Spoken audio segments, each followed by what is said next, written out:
सांगमाने जीवन युद्ध रे पाद देइछे माने संघर्ष तो करने को पड़ो। आही संघर्ष दिने आमको समाज में परिचित कराइब।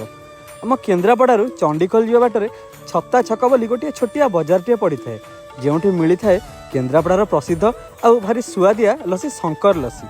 2006 मसीह पाल खंडिया टाणी आरंभ करथिले शंकर भाई छोटिया लसी स्टलटीए।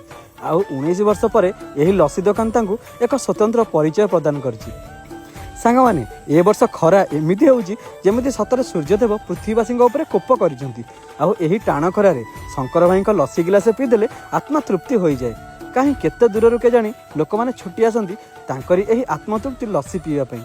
क्षीर छेना राबिड़ी काजू किसमिस चेरी सांगकू मिठा दही दे शंकर भाई लोक मन किनी थांती। सांग माने लोक भल पाइबा आ ना कमाइबा एक साधारण कथा नुहे। तापाई निष्ठा और अक्लांत परिश्रम निहाती दरकार।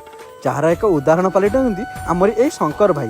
केन्द्रापड़ा आमरी ए शंकर भाई गर्वित अनुभव करे कहीं जाजपुर जगतसिंहपुर भद्रक आउ कटक बालचंद्रपुर भी लोक आसती ए शंकर भाई लसी पीवाई। आम केन्द्रापड़ार जो भाई भौणी मैंने ये लसी पीछे दयाकोरी मतामत निहाती देवे। जय जगन्नाथ जय बलदेव जी।